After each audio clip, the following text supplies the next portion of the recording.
Today's topic is test for convergence or divergence of infinite series of positive terms.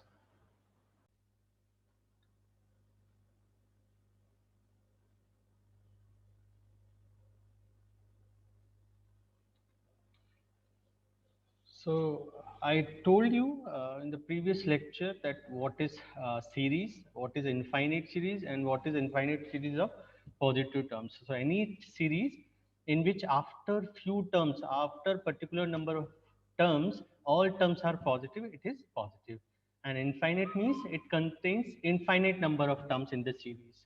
अगर कोई भी series finite है then it is always convergent, क्योंकि finite terms है तो उसका जो सम है सीरीज का वो आपको ऑलवेज क्या मिलेगा, फाइनाइट मिलेगा.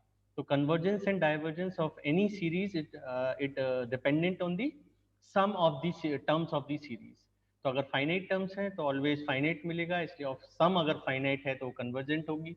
कोई भी सीरीज जिसका सम, जिसके सारी टर्म्स का अगर एडिशन या सम बोले वो फाइनाइट है तो वो कन्वर्जेंट होगा, और अगर उस सीरीज के सारी टर्म्स का सम जो है अगर इनफाइनाइट है तो वो डाइवर्जेंट होगा. So now how to check, how to test whether the given series is convergent और डाइवर्जेंट. तो इनफाइनाइट सीरीज ही आपको गिवन होगी because finite series is always convergent. तो इनफाइनाइट सीरीज के केस में हमें चेक करना है कि उसका सम अगर फाइनाइट है या इनफाइनाइट है. तो उस पर हम, उस बेस पर हम डिसीजन देंगे कि सीरीज कन्वर्जेंट है या डाइवर्जेंट है.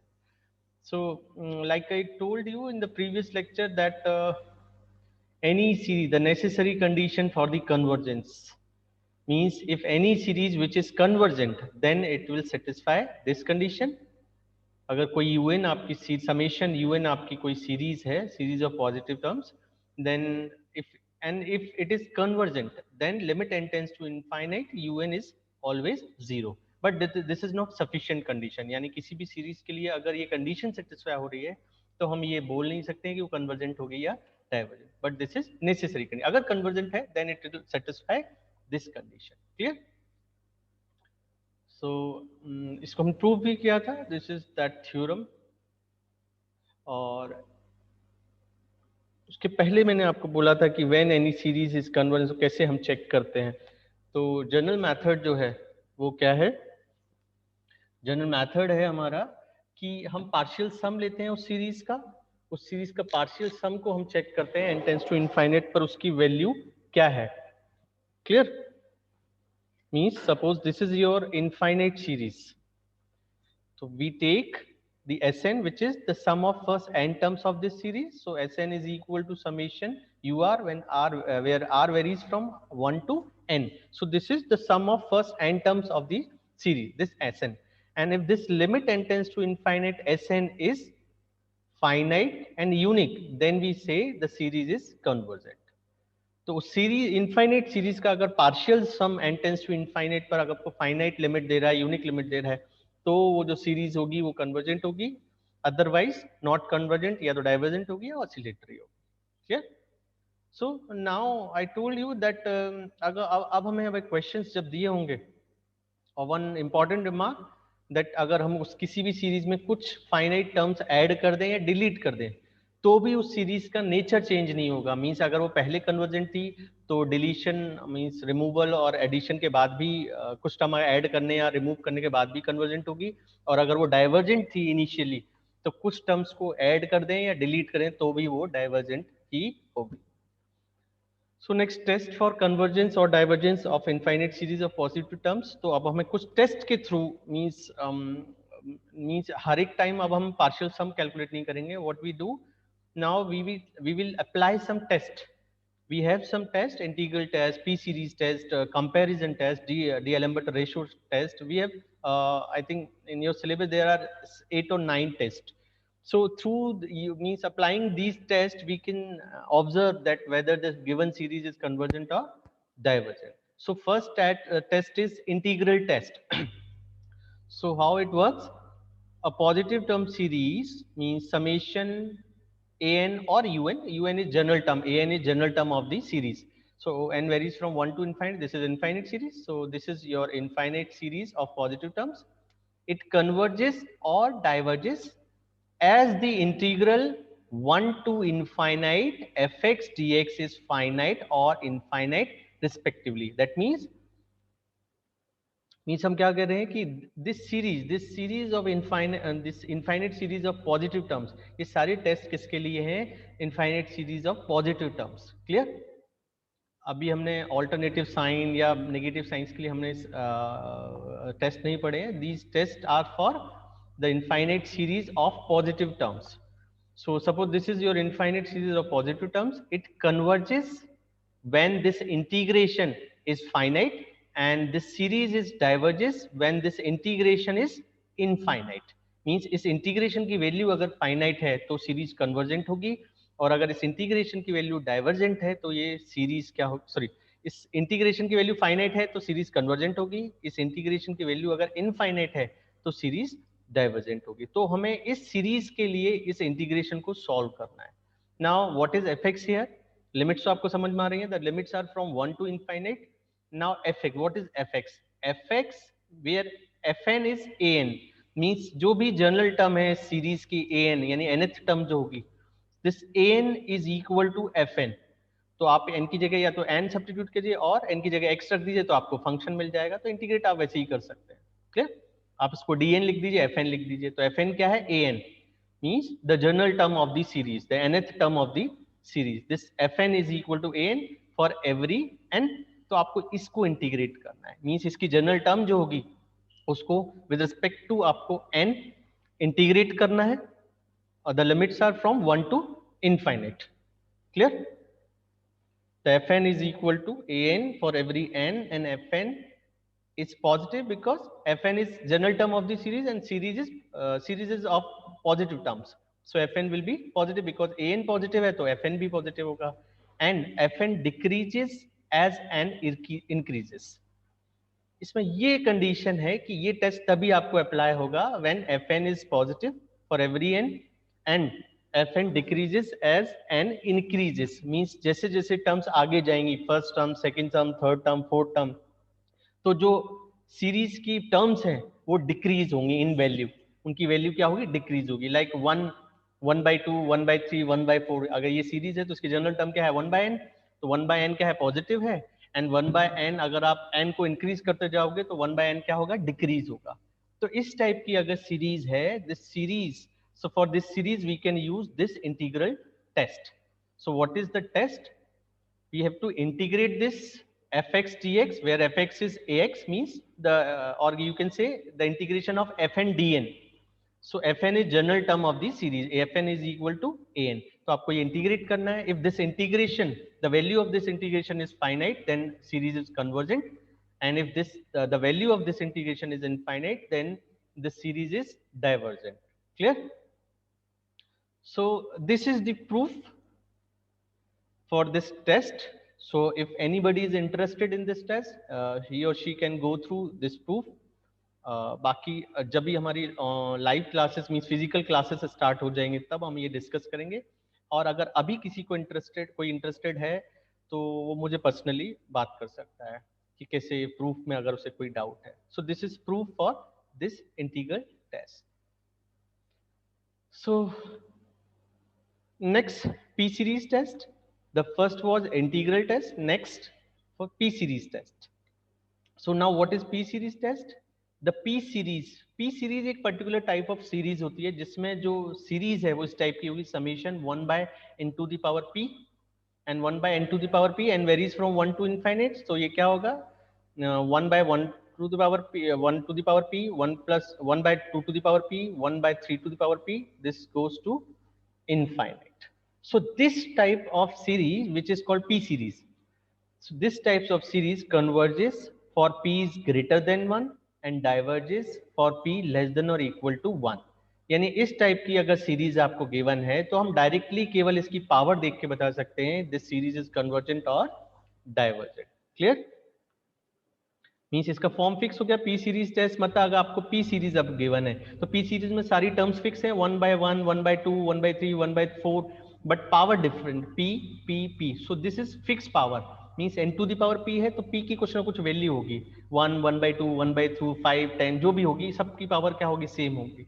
So this p decides whether the given series is convergent or divergent. अगर ये P जो है is greater than 1, then जो P सीरीज है वो कन्वर्ज करेगी, और अगर P की वैल्यू लेस देन और इक्वल टू 1 है, then जो P सीरीज है ये सीरीज वो डाइवर्ज करेगी. ठीक है.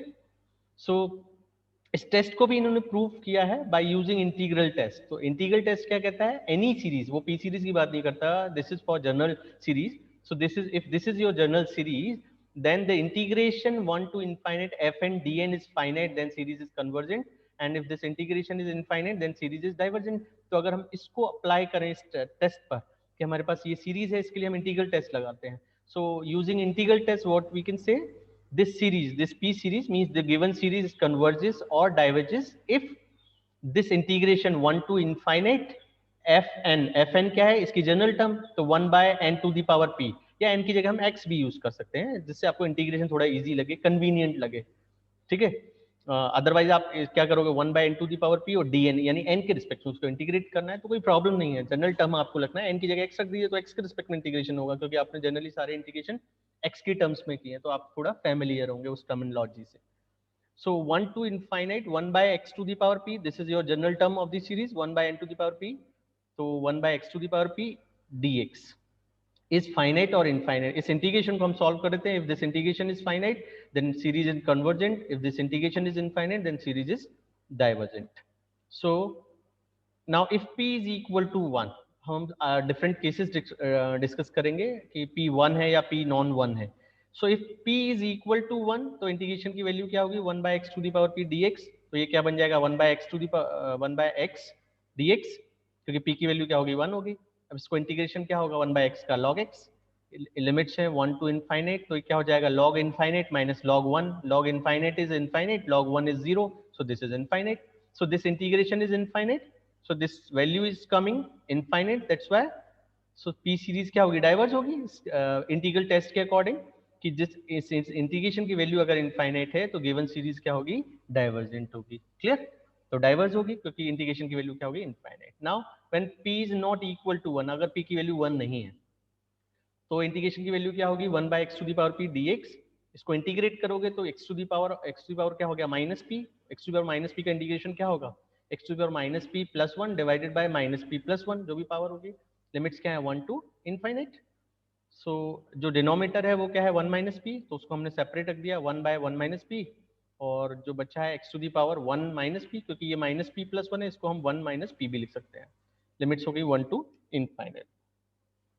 तो अब क्योंकि लिमिट आपकी क्या है, x टेंस टू इनफाइनाइट, एक है 1, डायरेक्ट हम इनफाइनाइट लिख रहे हैं. So limit x tends to infinite upper limit, और एक बार x की वैल्यू क्या है, 1, तो 1 to the power 1 minus P. तो 1 to the power 1 minus P तो क्या है, क्योंकि p क्या है, फाइनाइट है, इनफाइनाइट नहीं है. यहाँ पर p फाइनाइट है, 1 to the power इनफाइनाइट क्या होता है, इंडिटरमिनेट फॉर्म होता है.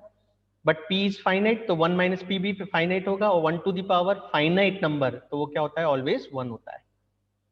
ठीक है. अगर p इनफाइनाइट हो जाएगा तो again this is indeterminate form, but p is finite here. Power जो होगी p सीरीज में it is always finite, infinite कभी नहीं होगी. तो p अगर फाइनाइट है तो 1 माइनस पी फाइनाइट होगा, 1 to the power any finite number is equal to 1. So lower limit पर तो वैल्यू 1 आ गई. अपर लिमिट पर चेक कर लेते हैं, limit x tends to infinite x to the power 1 minus p. अब देखिए, अब डिपेंड करेगा क्योंकि हमें x की जगह क्या रखना है, इनफाइनाइट रखना है, दिस इनफाइनाइट. अगर 1 माइनस पी पॉजिटिव है तो ये न्यूमरेटर में ही रहेगा, infinite to the power finite, तो इनफाइनाइट ही रहेगा. लेकिन अगर 1 माइनस पी नेगेटिव है, मींस सपोज ये x to the power minus 2 type का है, तो इसको हम क्या लिखेंगे, 1 by x to the power 2. तो x टू दी पावर 2, अब x की जगह अगर इनफाइनाइट रखेंगे तो ये वैल्यू क्या हो जाएगी, 0 हो जाएगी. लेकिन अगर ये पावर पॉजिटिव है तो इनफाइनाइट टू दी पावर 2, तो उस केस में इसकी वैल्यू क्या हो जाएगी, इनफाइनाइट. यानी हमारे पास दो केसेस बने. क्या बने केसेस, कि this 1 minus P is greater then 0 और लेस देन 0. 0 तो कभी नहीं होगा क्योंकि हमने p इज इक्वल टू 1 वाले के लिए तो ये केस हो गया, p इज इक्वल टू 1. तो p इफ नॉन 1 है, तो अगर p नॉट इक्वल टू 1 है तो या तो 1 माइनस पी लेस देन 0 होगा या ग्रेटर देन 0 होगा. तो वही केस हमने लिखे हैं, if p is greater than 1, if p is greater than 1 then 1 minus p is less than 0. Less than 0 यानी नेगेटिव, और नेगेटिव पावर होगी तो ये 1/x के फॉर्म में होगा, 1/x x की जगह इनफाइनाइट रखोगे तो क्या आ जाएगा, 0 आ जाएगा। सो 0 -1 ये वाला। And again if p is less then 1 तो 1 - p क्या होगा, ग्रेटर देन 0, यानी वो न्यूमरेटर में ही रहेगा। Then in this case we get infinite -1 और 1/1 - p तो मल्टीप्लिकेशन है ही। तो फर्स्ट वाले केस में when p is greater than 1 -1 से मल्टीप्लाई हो गया -1/1 - p।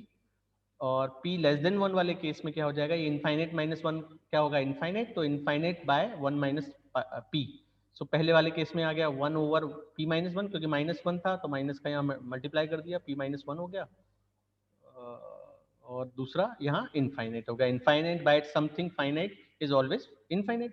तो हमें दो केसेस मिले अगेन, क्योंकि p फाइनाइट है और p - 1 भी फाइनाइट होगा तो 1/p - 1 भी फाइनाइट होगा। तो यानी पहली वाली value p, when p is greater than 1 this integration is finite, and when p is less then 1 then this integration value is infinite.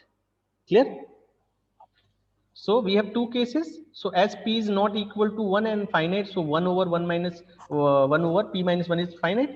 तो एक केस में हमें फाइनाइट मिल रहा है, दूसरे केस में इनफाइनाइट मिल रहा है। तो इंटीग्रल टेस्ट क्या कहता है, if this integration value is finite then series is convergent, if this integration value is infinite then series is divergent. So by integral test, p series is convergent when p is greater than 1 and p series divergent when p is less than 1. तो equal 1 के case में क्या था, divergent थी, and less than 1 case में भी क्या है, डाइवर्जेंट। तो दो केसेस हुए, when p is less than or equal to 1 the series is divergent, and when p is greater than 1 then only this p series is convergent. So this is the proof. So हम directly ये apply कर सकते हैं, whenever we get any p series, the series in this form, then you by observing the p value only, केवल p value को देख के हम बता सकते हैं whether the given series is convergent or divergent. If p is greater than 1 it is convergent, p is less than or equal to 1 it is divergent. Clear? So next, third test, comparison test. So now we have two tests yet. Integral test, p series test. Next, third test is comparison test. So what is comparison test? The first form means comparison test के दो form है, हम किसी भी form में use कर सकते हैं। तो first form, if the two series of positive terms summation un and summation vn be such that, दो पॉजिटिव टर्म सीरीज इस तरह से हैं that un is always less than or equal to vn for every n and vn converges, यानी summation UN summation VN दो ऐसी series हैं कि जो फर्स्ट वाली सीरीज है यूएन, उसकी हर एक टर्म उसकी corresponding term of VN is always less than और equal to VN. Means u1 is less than और equal to v1, u2 is less than और equal to v2, u3 is less than और equal to v3। यानी इस series की सारी terms इससे ज्यादा नहीं है, या तो इक्वल है या कम है। Corresponding term means first term, second term, third term, इनका कंपैरिजन कर रहे हैं। तो Vn सीरीज की हर एक टर्म Un से ज्यादा है, यानी इसका सम भी ज्यादा होगा। Listen, we have two series summation Un and summation Vn। तो एक कंडीशन हम क्या बोल रहे हैं कि Un is always less than और equal to Vn for every n, यानी U1 V1 से कम है या इक्वल है, U2 V2 से इक्वल है या कम है, U3 V3 से इक्वल है या कम है, यानी always this series is greater than the terms in this series v is greater than or equal to un, यानी हर एक टर्म u की करस्पॉन्डिंग टर्म से ज्यादा है या इक्वल है, यानी इस सीरीज का जो सम होगा vn सीरीज का वो किस un से ज्यादा होगा या इक्वल होगा। अगर सारी टर्म्स इक्वल होंगी तो we get equal series, equal sum. But अगर vn की एक भी टर्म un से ज्यादा है then the sum of this series is greater than this. Clear? So इसका सम अगर ज्यादा है और इसका कम कम है, इसका सम क्या है, क्योंकि Vn का हर एक टर्म ज्यादा है या बराबर है, तो उस केस में the sum of this series Vn is greater than the sum of this series. और हमें अगर anyhow we can get that summation Vn is convergent, तो जब समेशन Vn कन्वर्जेंट है तो Un भी कन्वर्जेंट होगी। क्यों? आपको बताया था मैंने कि किसी भी सीरीज, इनफाइनाइट सीरीज को अगर हम कन्वर्जेंट बोल रहे हैं दैट मीन्स उसका जो सम है, सम ऑफ ऑल इट्स टर्म्स, जितनी भी उसमें टर्म्स हैं सबका जो सम है वो फाइनाइट होना चाहिए। तो जब हम उससे बड़ी वाली सीरीज को देख रहे हैं जिसमें टर्म्स ग्रेटर देन और इक्वल टू मीन्स या तो उस सीरीज से की टर्म से ज्यादा है वैल्यू या इक्वल है, तो अगर बड़ी वाली सीरीज कन्वर्जेंट है तो छोटी वाली सीरीज भी कन्वर्जेंट होगी, क्योंकि जब इस सीरीज का सम फाइनाइट है तो इससे छोटी वाली सीरीज का सम तो फाइनाइट होगा ही। क्लियर? दूसरा केस, अब केस है when un is greater then और इक्वल टू vn, यानी अब पहली वाली सीरीज की सारी टर्म्स सेकंड वाली सीरीज से ज्यादा है, या तो बराबर है या उससे ज्यादा है, and summation vn is divergent. तो इस केस में किस सीरीज का सम ज्यादा होगा? un सीरीज का सम ज्यादा होगा, क्योंकि un की हर एक टर्म vn से ज्यादा है, तो जो un वाली सीरीज है उसका सम vn वाली सीरीज से ज्यादा होगा। और एनी हाउ वी गेट, अगर हमें पता चल जाता है कि vn डाइवर्जेंट है, तो जब vn जो छोटी सीरीज है वो डाइवर्जेंट है, उसका सम अगर इनफाइनाइट है, तो उससे बड़ी वाली सीरीज का सम भी इनफाइनाइट होगा, यानी un भी डाइवर्जेंट होगा। So what is the test? Comparison test. The first form of comparison test, we have two series, summation un, summation vn, be such that कि un जो है लेस देन और इक्वल टू vn है, तो उस case में vn अगर convergent है तो un भी कन्वर्जेंट होगा, और अगर un greater than equal to vn है और vn डाइवर्जेंट है तो un भी डाइवर्जेंट होगा। सो व्हाट इज द एप्लीकेशन? कैसे यूज करोगे?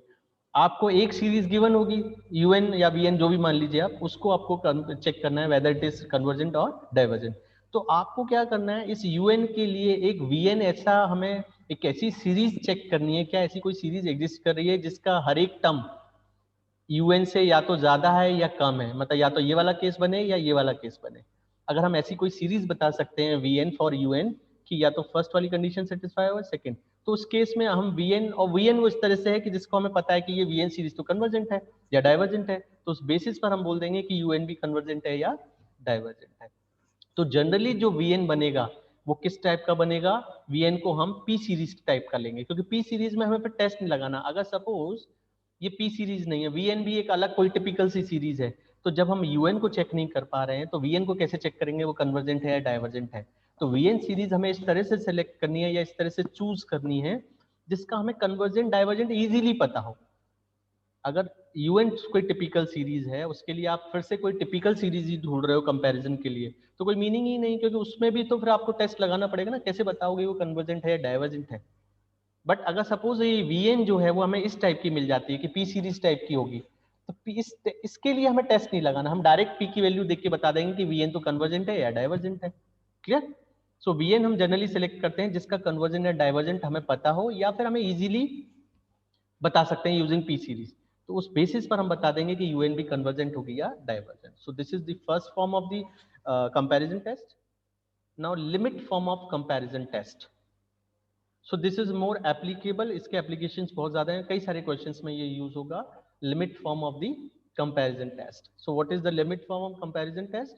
if two series of positive terms summation un and summation vn be such that limit n tends to infinite un by vn is equal to finite and non-zero quantity, यानी दो series हमारे पास है summation u n and b n, इस तरह से है कि यू की जनरल टर्म nth टर्म और v की जनरल टर्म nth टर्म, उनका जो रेशियो है u n by v n, when limit n tends to infinite it is finite and non zero.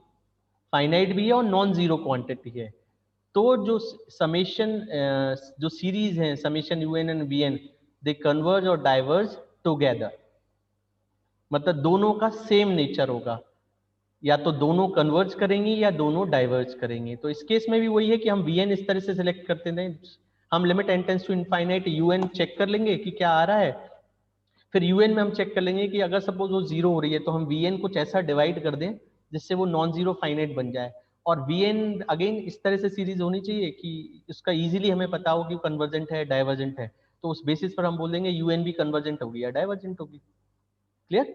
So this is the limit form of comparison test. हम जब questions करेंगे तो और clear होगा कि मैं क्या बोलना चाह रहा हूँ। So if these are two series un and vn, and what is the limit n tends to infinite un and v, un by vn is finite and non zero। तो अगर ये limit value finite and non zero आ रही है तो हम तो हमारे पास एक केस है कि दो बोथ द सीरीज कन्वर्ज और डाइवर्ज टुगेदर, जो दोनों का सेम नेचर होगा। अगर एक कन्वर्ज करेगी तो दूसरी भी कन्वर्ज करेगी, एक डाइवर्ज होगी तो दूसरी भी डाइवर्ज होगी। Clear? So now the questions, these are the proofs for these test. So अगर किसी को इंटरेस्ट है, कोई देखना चाहे तो ये प्रूफ चेक करता है, कोई डाउट हो तो वो डिस्कस कर सकता है। So the application of comparison test. So to apply limit form of the comparison test to a given series un, the auxiliary series vn must be chosen. तो हमें करना क्या है, कैसे अप्लाई करना है कंपैरिजन टेस्ट. हमारे पास un गिवन है जिसको हमें चेक करना है कन्वर्जेंट है डाइवर्जेंट है. तो उसके लिए हम एक ऑक्सिलरी सीरीज जो vn है हम vn बनाएंगे या सर्च करेंगे कि ऐसी कौन सी सीरीज है. इस तरह से वो हमें सेलेक्ट करनी है कि limit n tends to infinite un by vn क्या हो जाए, finite and non zero. Clear. तो to do this we take vn equal to that term of un which is of the highest degree in 1 by n. तो हम क्या करेंगे, un में 1 by n common लेंगे और उस n की मैक्सिमम पावर बनाएंगे जो मैक्सिमम बाहर कॉमन आ सकता है.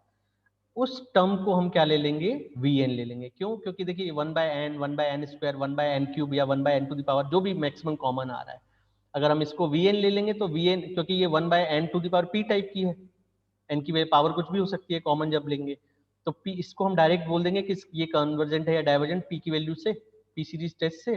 तो जो vn का नेचर होगा वही un का नेचर होगा. So and convergent and divergence of vn is known with the help of this above series, and hence we will get the nature of un same as nature of vn. So now practice these questions so that we can get the theme, the procedure of the test: integral test, p series test and comparisons test. So abhi tak humne teen test padhe: integral test, p series test and comparison test. So now the questions: test the convergence or divergence of the following series.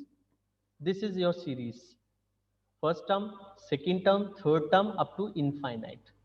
सो इस case में मैंने आपको कोई question दिए हैं तो general term मैंने nth term लिखी है, but it is not always that you will get the nth term. आपको हो सकता है केवल क्वेश्चन इतना हो, टेस्ट द कन्वर्जेंस ऑफ और the divergence of this series. तो आपको केवल ये सीरीज दी है, तो उस केस में आपको क्या करना पड़ेगा, क्योंकि हमें un यूज करना है तो उसकी nth टर्म को आपको कैलकुलेट करना पड़ेगा.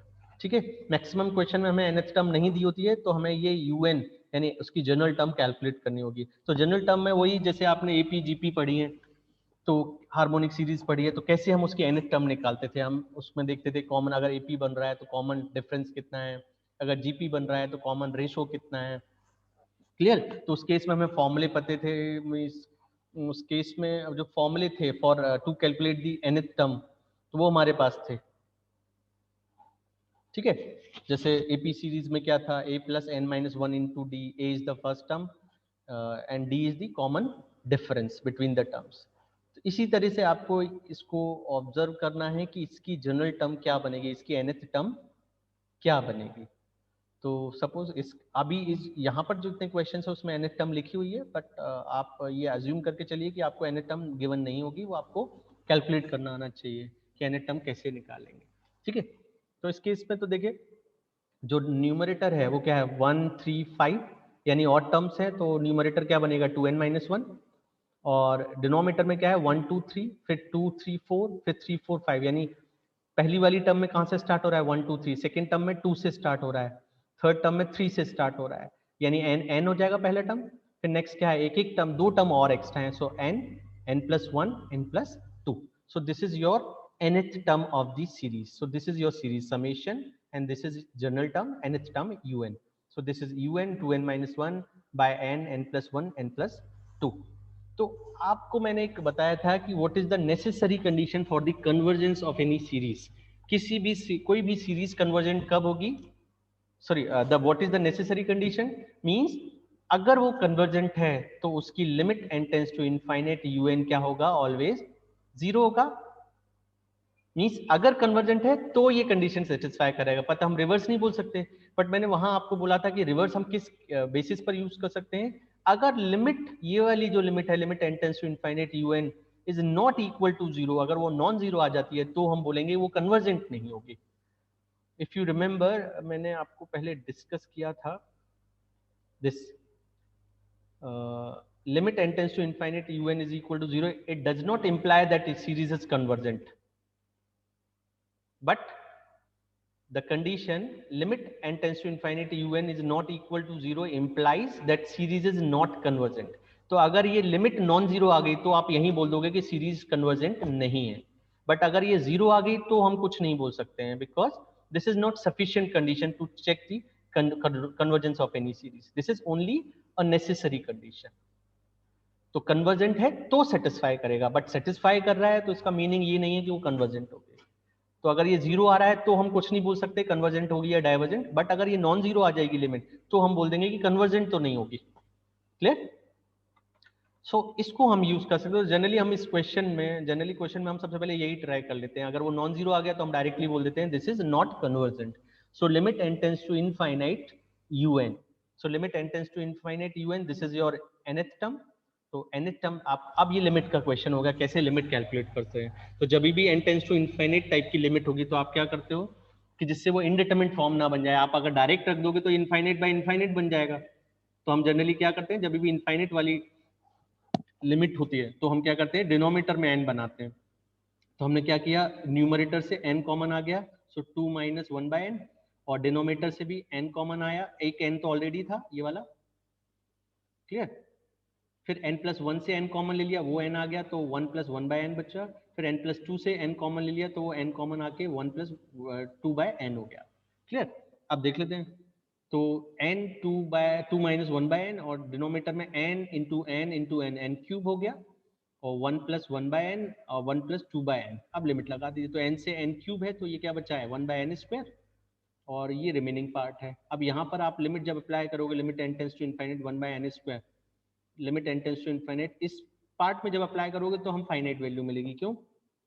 2 माइनस 1 बाय n, तो 2 माइनस 1 बाय इनफाइनाइट यानी 2 माइनस 0 2, ये हो जाएगा 1 प्लस 0 और ये हो जाएगा 1 प्लस 0, तो 2 बाय 1 मिल जाएगा आपको। 2 by 1 means non zero finite quantity. यानी इस पार्ट पर जब हम लिमिट अप्लाई कर रहे हैं तो हमें क्या मिल रहा है, नॉन जीरो फाइनाइट। लेकिन इसमें क्योंकि ये भी मल्टीप्लाई है, limit n tends to infinite 1 by n square, तो ये n टेंस टू इनफाइनाइट पर क्या हो जाएगा 1 बाय इनफाइनाइट यानी 0, तो ये तो 0 आ जाएगा, 0 बाय 2 इंटू 1 इंटू 1, तो 0 आ गया। लेकिन 0 के केस में तो हम डिसाइड कर ही नहीं सकते हैं, we can not decide whether the series is convergent और डाइवर्जेंट। लेकिन अगर ये नॉन जीरो आ जाता तो हम बोल देते कि ये कन्वर्जेंट नहीं होती। तो अब आपको कंपैरिजन टेस्ट, अगर क्योंकि this is not p series, आप पी सीरीज तो नहीं लगा सकते हो, लगा सकते हो क्या? पी सीरीज में तो आपकी सीरीज क्या होना चाहिए, 1 by n to the power p होना चाहिए, तो 1 by n to the power p तो नहीं है nth टर्म, तो यानी this is not p series, यानी पी सीरीज टेस्ट आप अप्लाई नहीं कर सकते। तो नेक्स्ट कंपैरिजन टेस्ट। तो कंपैरिजन टेस्ट क्या कहता है, आप वो कर सकते हो कि इसमें आप इंटीग्रल टेस्ट कैसे लगा सकते हो, इंटीग्रेशन 1 टू इनफाइनाइट, और ये आपका एफ एन हो गया इंटू डी एन, एन के रिस्पेक्ट में इसको इंटीग्रेट कर दीजिए। अगर आप उसकी फाइनाइट वैल्यू बता सकते हैं तो वो कन्वर्जेंट हो जाएगा, अदरवाइज डाइवर्जेंट हो जाएगा। तो आप इंटीग्रल टेस्ट भी लगा सकते हो। ठीक है, इसको इंटीग्रेशन आपको आना चाहिए, तो पार्शियल फ्रैक्शन से आप इसका इंटीग्रेशन कर सकते हो, 1 टू इनफाइनाइट लिमिट लगा दीजिए। ठीक है? सो बट इंटीग्रल टेस्ट के कंपैरिजन में मतलब रिलेटिवली कंपैरिजन टेस्ट बहुत इजी होगा।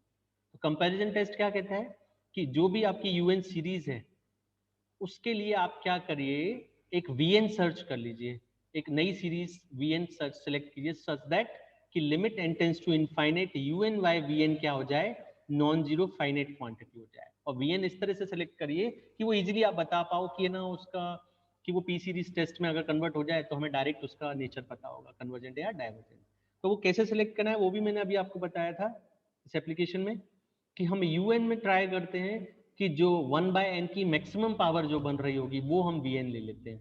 क्लियर? तो अगर आप इसको देखो, इस टेस्ट को देखिए, ये वाली वैल्यू नॉन जीरो फाइनाइट आ रही है, ये वाली इसको जीरो कर रही है, इस लिमिट को जीरो कौन कर रहा है, ये वाली वैल्यू, ये तो नॉन जीरो फाइनाइट आ रही है। तो अगर हम ये 1 बाय एन स्क्वायर, क्योंकि हमने कॉमन लेना था 1 बाय एन की मैक्सिमम पावर, तो वो कितना आ रहा है 1 बाय एन स्क्वायर आ गया। तो 1 बाय एन स्क्वायर से अगर इसको डिवाइड कर दें 1 बाय एन स्क्वायर से, तो क्या होगा, ये वाला टर्म कैंसिल हो जाएगा, केवल ये वाला पार्ट बनेगा, और इस पर लिमिट की वैल्यू क्या है, नॉन जीरो फाइनाइट, तो हमारा काम हो जाएगा, क्योंकि इससे डिवाइड कर दिया, that mean this is our v n. तो मैक्सिमम पावर क्या बन रही है, वही हम बोल रहे थे।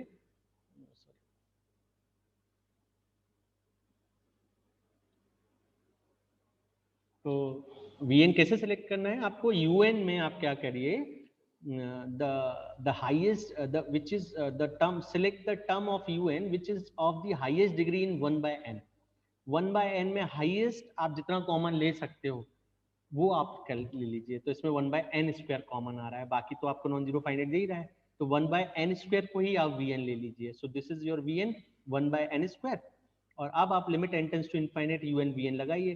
तो ये तो यू एन था, यहाँ जो आ रहा था यू एन, और आपने वी एन क्या ले लिया 1 बाय एन स्क्वायर, तो 1 बाय एन स्क्वायर से 1 बाय एन स्क्वायर कैंसिल हो गया, बचा क्या, केवल ये वाला पार्ट। आप इस पर लिमिट आप लगा के देख लिया तो क्या आ जाएगा 2 by 1 by 1, so 2 which is non zero finite quantity. तो कंपैरिजन टेस्ट क्या कहता है, यानी ये सीरीज क्या है, समेशन वी एन जो है समेशन 1 बाय एन स्क्वायर है, वी एन क्या है 1 by n square is convergent. ये वी एन सीरीज क्या है, कन्वर्जेंट है ना बाय पी सीरीज टेस्ट, क्योंकि 1 बाय एन स्क्वायर में पी की वैल्यू क्या है, ग्रेटर देन 1, 2 है ना, p की वैल्यू क्या है 2, so p is greater than 1, then the series p series test क्या कहता है, if p is greater than 1 then 1 by n to the power p is convergent, so this series is convergent because p की value क्या है greater than 1 है यानी 2 है, so bn is convergent। तो limit n tends to infinite un by vn आपको क्या मिल गया, non zero finite quantity and summation vn जो सीरीज है दैट इज कन्वर्जेंट। तो कंपैरिजन टेस्ट क्या कहता है, since limit n tends to infinite un by vn is non-zero finite quantity and summation vn is convergent, so by limit form of the comparison test the series un is also convergent। टेस्ट क्या था कि अगर ये condition satisfy होती है, limit n tends to infinite u n by v n finite non zero quantity आती है, तो यू एन और वी एन का नेचर सेम होगा, या तो दोनों कन्वर्जेंट होंगी या दोनों डाइवर्जेंट होंगी। तो हमने चेक कर लिया कि लिमिट की वैल्यू भी आपकी नॉन जीरो फाइनाइट आ गई और वी एन कन्वर्जेंट है, तो अगर वी एन कन्वर्जेंट है तो यू एन भी कन्वर्जेंट होगा क्योंकि दोनों का नेचर सेम होगा। So this is comparison test, यानी जो गिवन सीरीज है वो क्या है, कन्वर्जेंट है। Clear? Next question, 1 by 4 into 7 into 10, 4 by 7 into 10 into 13, 9 by 10 into 13 into 16. Again, you have to find out the general term, the nth term. तो nth term क्या है, देखिए 1, 4, 9, तो ये तो स्क्वायर जा रहे हैं, 1 स्क्वायर 2 स्क्वायर 3 स्क्वायर, सो n स्क्वायर। और डिनोमिनेटर में 4, 7, 10, 7, 10, 13, 10, 13, 16, 3 के मल्टीपल में आगे जा रहा है वो, ये 3 प्लस 1 है, ये 6 प्लस 1 है, ये 9 प्लस 1 है। सिमिलरली ये क्या है, ये सेकेंड टर्म है तो 6 प्लस 1, 9 प्लस 1, 12 प्लस 1। ये थर्ड टर्म है तो 9 प्लस 1, 12 प्लस 1, 15 प्लस 1, यानी 3 के मल्टीपल में जा रहा है, तो what is the general term, 3n plus 1, 3n plus 4, 3n plus 7। अब आप n की वैल्यू 1 से स्टार्ट करिए, n from 1 to infinite, you will get this series. आप n की जगह 1 रखोगे तो 1 square by 3 plus 1, 3 plus 4, 3 plus 7, तो ये आ जाएगा। जब n की वैल्यू 2 रखोगे तो 2 स्क्वायर यानी 4, 3 इंटू 2 प्लस 1 यानी 6, sorry 6 plus 1 7, 3 into 2 plus 4 is 10, 3 into 2 plus 7 is 13। Similarly n की जगह जब 3 रखो, आप नेक्स्ट वैल्यू 3 रखोगे तो 3 square 9, 3 into 3 plus 1 10, 3 into 3 plus 4 13, 3 into 3 plus 7 16। तो this is your general term, यानी ये आपका क्या हो गया, un, the general term. Next again आप क्या करोगे, सबसे पहले limit n tends to infinite un apply करोगे किसी भी इक्वेशन में। सो अगर ये नॉन जीरो आ गया तो आप बोल दोगे this is not convergent. So limit n tends to infinity un, so limit n tends to infinite this is un value. अब आपको पता है लिमिट वैल्यू कैसे कैलकुलेट करते हैं, आप ट्राई कीजिए कि मैक्सिमम n 1 बाय n की पावर बाहर आ जाए। सो पहले वाले फैक्टर से n कॉमन आ गया, सेकंड फैक्टर से n कॉमन आ गया, थर्ड फैक्टर से n कॉमन आ गया, तो ये क्या बचा, n square by n cube, और ये फ्रैक्शन बचे। So limit n tends to infinite n square by n cube is 1 by n, so 1 by n और एक ये वाला फैक्टर बचा। सो 1 बाय n तो जो भी है, बाकी ये वाले जो वैल्यू है वो आपको क्या दे देगा, नॉन जीरो फाइनाइट क्वांटिटी दे देगा। 3 प्लस 0, 3 प्लस 0, 3 प्लस 0 यानी 1 बाय 27 देगा when n tends to infinite. So this is non zero finite quantity, और ये 1 बाय n जो है वो इसे जीरो कर देगा। सो 0 into 1 by 27 यानी 0। So when this limit is 0, you cannot say whether the series is convergent or divergent। तो अब हम ये चेक कर लेते हैं कि वही मैक्सिमम पावर क्या बन रहा है 1 बाय n का, तो 1 बाय इस un में। सो un में जब आपने कॉमन ले लिया तो आपको क्या मिल रहा है, 1 by n into something which is non zero finite. So 1 by n problem कर रहा है, 1 बाय n इस लिमिट को जीरो कर रहा है, हमें नॉन जीरो फाइनाइट क्वांटिटी चाहिए। सो 1 बाय n को ही से हम डिवाइड कर देंगे तो हमें नॉन जीरो फाइनाइट वैल्यू मिल जाएगी। सो हम vn को इस केस में क्या ले लें, 1 by n, so that limit n tends to infinite un by vn, so limit n tends to infinite, this is un, this is vn, तो 1/n से 1/n कैंसिल हो जाएगा। अब जो बचा वो आपको एक फाइनाइट नॉन जीरो क्वांटिटी दे देगा। सो this is non zero finite quantity, और जो समीशन vn है, vn की वैल्यू क्या है 1/n, this is p series, जिसमें p की वैल्यू क्या है 1, और p की वैल्यू अगर 1 होती है तो सीरीज क्या होती है, p सीरीज टेस्ट से divergent. So by p series test summation vn is divergent. तो लिमिट की वैल्यू नॉन जीरो फाइनाइट आ गई और vn क्या है divergent. So by limit form of the comparison test un is also divergent. Clear? Next again 1/2 square, 2 square by 3 cube, 3 cube by 4 to the power 4 up to infinite. So मैंने अब आप उस remark का use देखिए, by ignoring the first term, अगर इसमें आप general term निकालोगे तो ये क्या हो रहा है, देखिए फर्स्ट टर्म अगर हम इसको दे 1 और नेक्स्ट 2 स्क्वायर, फिर second term 2 square, next term 3 cube, 3 cube by 4 to the power 4। तो इसमें अगर हम चेक करें, इससे कंपेयर करें तो ये क्या होना चाहिए था 0/1 होना चाहिए था, बट ये तो 1 है। तो इस टर्म को अगर हम हटा दें तो हम इसकी जनरल टर्म बता सकते हैं। तो इस 1 से हमें कोई प्रॉब्लम नहीं है, क्यों? देखिए अगर इतनी इतनी इनफाइनाइट टर्म्स का सम अगर फाइनाइट है तो 1 ऐड करने के बाद भी फाइनाइट मिलेगा, और अगर इतनी टर्म्स का सम इनफाइनाइट है तो 1 को आप ऐड करिए डिलीट कर दिए तो भी वो इनफाइनाइट ही होगा। तो इस एक टर्म से हमें कोई फर्क नहीं आएगा। सो जैसा हमने वो रिमार्क में बोला था कि आप फाइनाइट नंबर ऑफ टर्म्स को ऐड कर दें या डिलीट कर दें, उस सीरीज के कन्वर्जेंस या डाइवर्जेंस नेचर पर कोई फर्क नहीं आएगा। और हटा क्यों रहे हैं? क्योंकि इस 1 की वजह से हम इसकी nth टर्म नहीं बता पा रहे हैं। लेकिन अगर हम इस फर्स्ट टर्म को हटा दें तो ये जो पैटर्न है वो हमें पैटर्न मिल गया। पैटर्न क्या है? फर्स्ट क्या देखिए 1 to the power 1, 2 to the power 2, 3 to the power 3, तो क्या हो जाएगा n to the power n। फिर नीचे है 2 to the power 2, 3 to the power 3, 4 to the power 4, एक आगे जा रहा है 1 की जगह फिर 2 है, 2 की जगह 3 है, 3 की जगह 4 है, तो n plus 1 to the power n plus 1, power भी वही है 2 to the power 2, 3 to the power 3, 4 to the power 4। तो अगर हम इन टर्म्स को देखें तो हमें एक पैटर्न मिल रहा है। तो पैटर्न क्या है, ये है। So this is your general term by ignoring the first term, यानी फर्स्ट टर्म इसको फॉलो नहीं कर रही है। फर्स्ट टर्म के अलावा जितनी टर्म्स हैं वो सारी इस पैटर्न को फॉलो कर रही है। तो एक आध टर्म, एक दो टर्म्स अगर हमें छोड़नी पड़े तो उसे कोई प्रॉब्लम नहीं है। So this is your general term. अब आप लिमिट अप्लाई करिए। So limit n tends to infinite un, अगर ये नॉन जीरो आएगा तो हम बोलेंगे कि वो कन्वर्जेंट नहीं है। So limit n tends to infinite un, limit n tends to infinite, this is un value. un में हम क्या करते हैं, मैं n की मैक्सिमम पावर बाहर लेते हैं, तो n to the power n तो बाहर ही है। डिनोमिनेटर से क्या बाहर आएगा, n to the power n plus 1। So n to the power n plus 1, 1 plus 1 by n to the power n plus 1। So इस n to the power n plus 1 को हम क्या ले सकते हैं, n to the power n into n।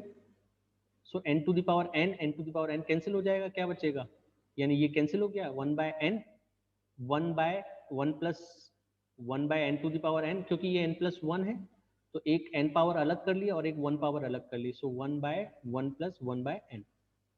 So n to the power n to the power n cancel हो गया, limit n tends to infinite 1 by n, the second term and the third term. अब limit apply कर देते हैं। So limit n tends to infinite 1 by n, limit n tends to infinite this, and limit n tends to infinite 1 by 1 plus n। So देखिए ये वाली value क्या होगी, 1 by 1 plus 1 by n, n tends to infinite पे क्या हो जाएगा 1 by 1 plus 0।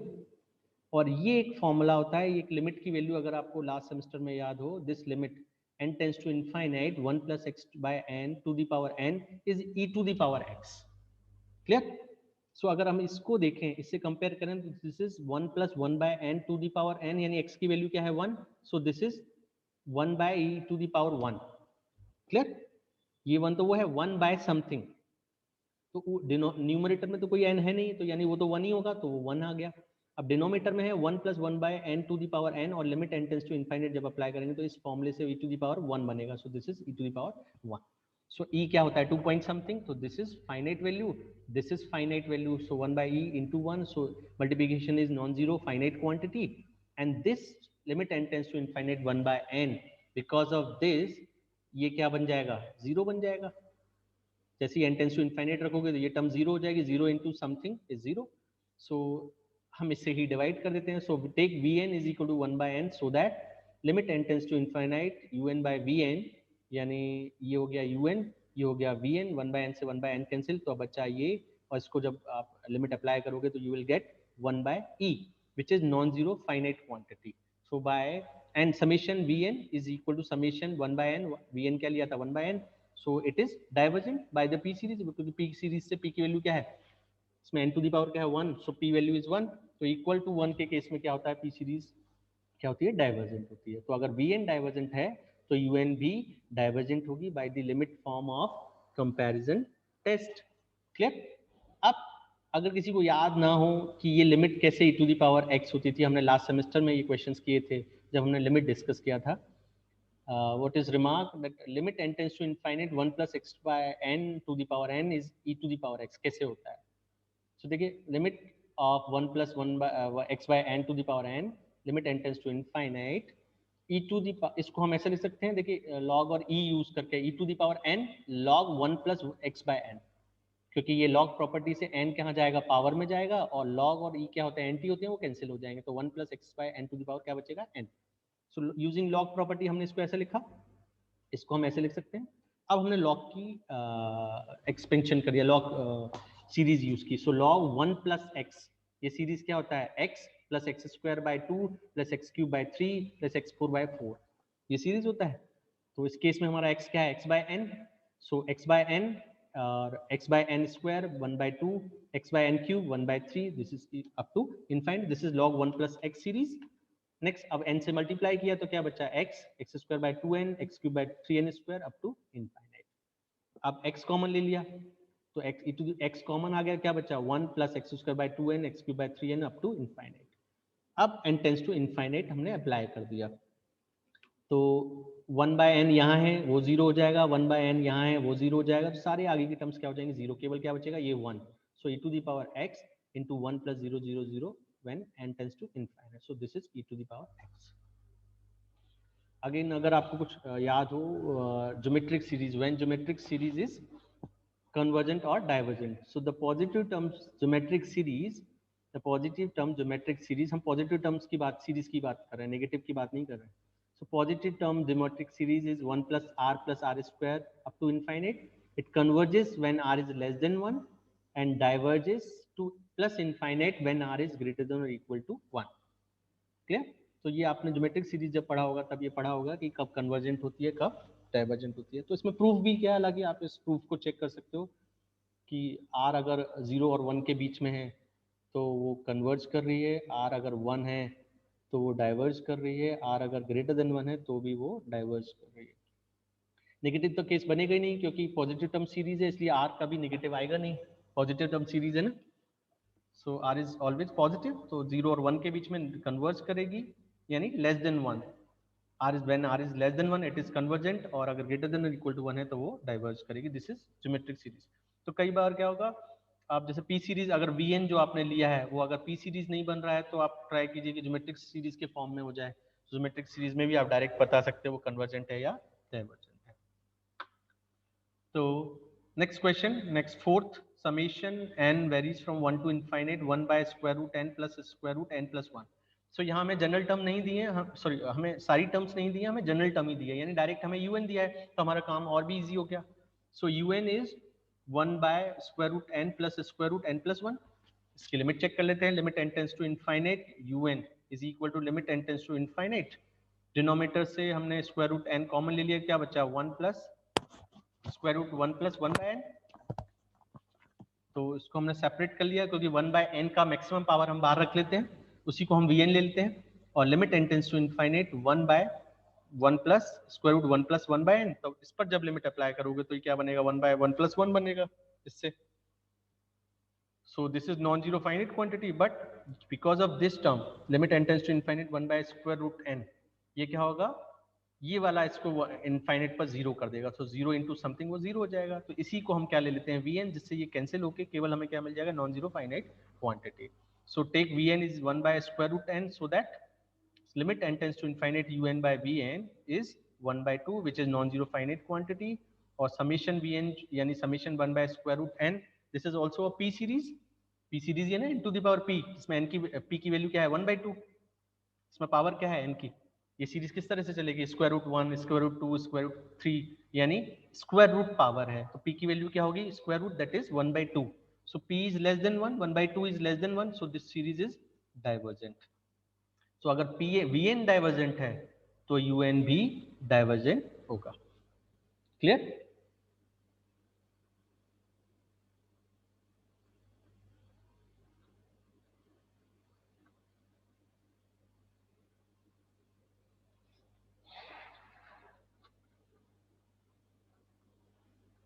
So next question.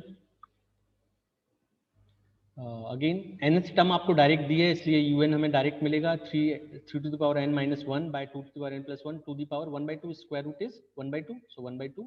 Limit check करिए, limit n tends to infinite un, so इसको आप चेक कर लीजिए। तो 3 to the power n यहाँ से कॉमन आएगा, 2 to the power n यहाँ से कॉमन आएगा, 3 to the power n जब बाहर आएगा तो 1 by 2 यहाँ है, तो n by 2 हो गया। ऐसे ही डिनोमिनेटर से 2 to the power n जब कॉमन आएगा तो ये पावर क्या है 1 by 2, तो 2 to the power n by 2 बाहर आ गया। ऊपर न्यूमरेटर में बचा 1 minus 1 by 3 to the power n to the power 1 by 2, और डिनोमिनेटर में बचा 1 plus 1 by 2 to the power n 1 by 2। क्लियर?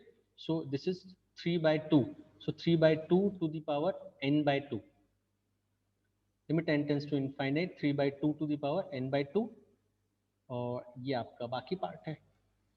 So limit n tends to infinite 3 by 2 to the power n by 2, limit n tends to infinite this 1 by 1 minus 1 by 3 to the power n 1 by 2। तो इस पर अगर हम apply करेंगे so 1 minus 3 to the power infinite यानी infinite, so 1 by infinite ये हो जाएगा। ऐसे ही डिनोमिनेटर में 1 by infinite, so 1 minus 0 by 1 plus 0, तो ये 1 आ गया। ये हमने एज इट इज रखा, तो ये तो नॉन जीरो फाइनाइट क्वांटिटी आ गई। लेकिन यहाँ जब हम रखेंगे तो ये 3 by 2 to the power infinite बनेगा। तो इन 3 by 2 to the power infinite वो तो डिफाइंड ही नहीं है कि कितना होगा, सो हमने इसी को कैंसिल कर देते हैं। इसको अगर हम कैंसिल कर देंगे तो केवल हमें नॉन जीरो फाइनाइट वैल्यू मिलेगी। So take Vn is equal to 3 by 2 to the power n by 2, so that limit n tends to infinite un by Vn is equal to this is un, this is Vn, तो यहाँ से un से ये वाला cancel हो जाएगा, ये बचेगा, और इसकी वैल्यू कितनी आ रही है 1, which is non zero finite quantity. अब Vn का नेचर देख लेते हैं।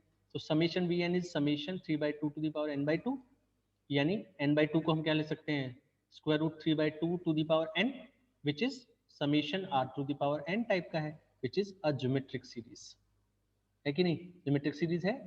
रेशियो क्या है square root 3 by 2,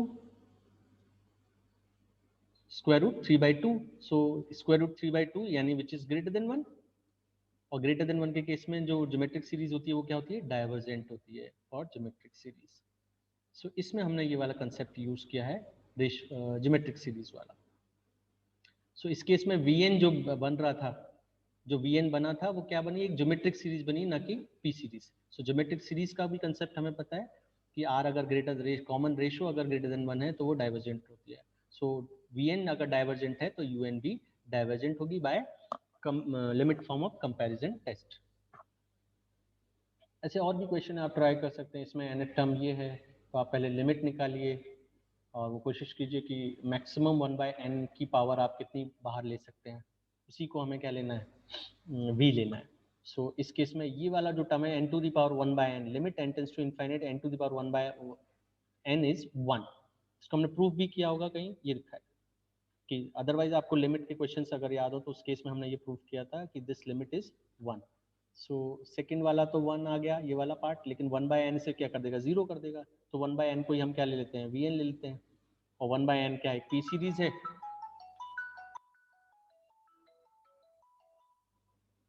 1 by n क्या है एक पी सीरीज है, तो उससे डाइवर्जेंट होगी, और डाइवर्जेंट है तो un भी डाइवर्जेंट होगी। ऐसे साइन है तो साइन की सीरीज है, ये un टर्म होगी साइन 1 बाय n, तो हमने लिमिट निकाला साइन 1 बाय n, तो साइन x की सीरीज क्या होती है x cube by factorial 3 x5 by factorial 5 alternative sign. तो ये हमने साइन की सीरीज ओपन की, 1 बाय n कॉमन आ रहा है तो 1 बाय n बाहर ले लिया। बाकी सीरीज में अगर हम अप्लाई करेंगे तो हमें 1 माइनस 0 प्लस 0 इस टाइप से मिलेगा, which is finite non zero quantity. लेकिन 1 बाय n क्या कर रहा है, इसको प्रॉब्लम कर रहा है, 0 बना रहा है, तो 1 बाय n को हम क्या ले लेते हैं Vn ले लेते हैं। So un by Vn limit n tends to infinite sine 1 by n 1 by n, तो इसमें 1 बाय n से 1 बाय n कैंसिल हो जाएगा, ये बचेगा विच is non zero finite quantity, और Vn क्या है डाइवर्जेंट होगी क्योंकि पी सीरीज है, और पी सीरीज में पी की वैल्यू क्या है 1, तो un भी डाइवर्जेंट होगी। फिर ये प्रूफ है उसका कि कैसे वो लिमिट 1 होती है। इसमें हम लॉग प्रॉपर्टी यूज किया, सपोज दिस इज l, तो हमने दोनों साइड लॉग ले लिया, so log of this is equal to log l, और इस लॉग प्रॉपर्टी से 1 बाय n ये क्या हो जाएगा log n is equal to log of 1, और ये बना लॉग n बाय n। अगर इसमें हम n टेंस टू इनफाइनाइट लगाएंगे तो ये क्या बनेगा, लॉग इनफाइनाइट बाय इनफाइनाइट, यानी इनफाइनाइट बाय इनफाइनाइट फॉर्म बन रहा है which is indeterminate form. So indeterminate के केस में हम क्या करते हैं, एल हॉस्पिटल रूल अप्लाई करते हैं। तो लॉग एन का डिफरेंशिएशन क्या हो गया 1/n, और n का डिफरेंशिएशन क्या हो गया 1।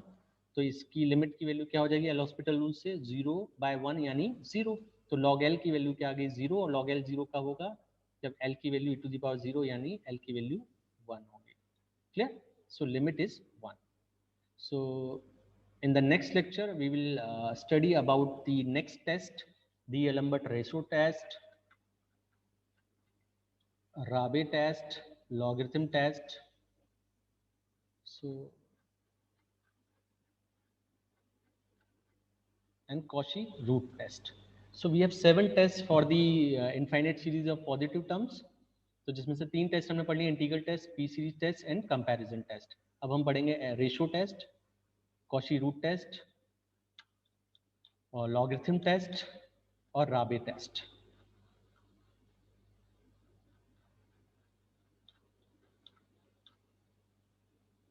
So in the next lecture, we will discuss the other methods to check whether the given series is convergent or divergent.